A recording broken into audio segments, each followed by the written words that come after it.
So as expected, today Apple has officially released the third developer beta for iOS 26.2. There it is, iOS 26.2 Developer Beta 3 is now officially available to registered developers. Now, public beta testers, you'll most likely see this populate for you within the next 24 hours or so. Now, aside from iOS 26.2 Developer Beta 3, Apple also released iPadOS, macOS, watchOS, HomeOS, and tvOS Developer Beta 3, all available to download as of today. No visionOS Beta 3 as of the filming of this video. I'll keep you guys posted in the description of this video. Apple decides to release the visionOS beta as well. Now, I want to go ahead and jump into settings here. I want to go under General, under the About section, and take a look at the build number.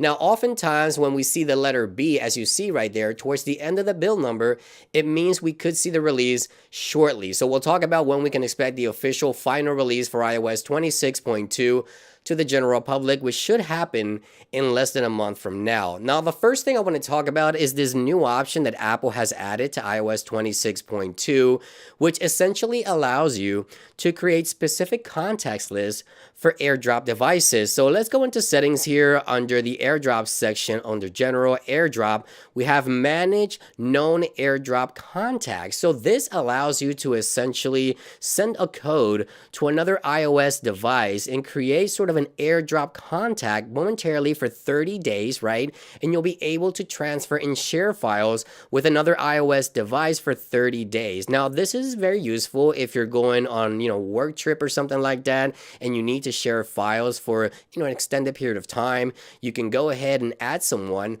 and then you don't have to necessarily add them to your contacts. So essentially, a new Manage Known Contacts section has now been added to the AirDrop section within iOS, which is a welcome change. It's a nice new change that Apple has added here. Again, this essentially allows you to share files between iOS devices without having to add a person to your contacts list. And again, you can manage those directly in settings there, and you'll be able to share those files for 30 days. You'll be able to see the person for 30 days on your AirDrop radar, right? Now, the next thing I've noticed with this latest beta that's also been added here is a new splash screen for the Reminders application. Now, as you may or may not know, Apple has added some new features to the Reminders application with iOS 26.2, and this is the splash screen that sort of breaks everything down. So you can go ahead and set it as urgent and get alerts with your reminders, and you see here, that's what Apple is describing here. You can also snooze the reminder and stay reminded by dismissing or snoozing a reminder directly from the lock screen.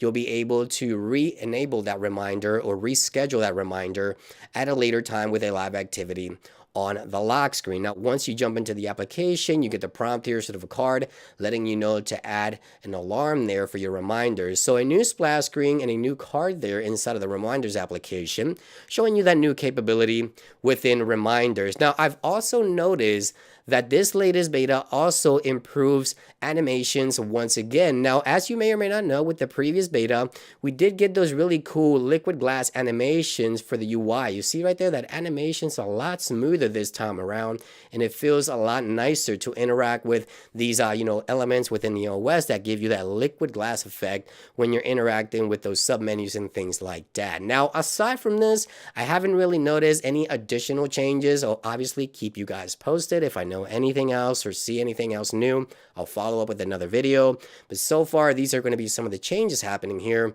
with the third beta for iOS 26.2. Now, in terms of official release date, I'm thinking we'll see one more beta, then the RC, which is the release candidate, and then an official release sometimes early to mid-December. So I'm thinking next week we get another beta, then we get the RC the first week of December, then an official release perhaps December the 8th, which is typically on a Monday. But again, I'll keep you guys posted. This is not confirmed information. This is me just guessing based on previous, scheduled releases. But there you guys have it. The third beta officially out to registered developers, public beta testers. You'll see this soon. Thank you for watching, and I'll see you guys on the next one.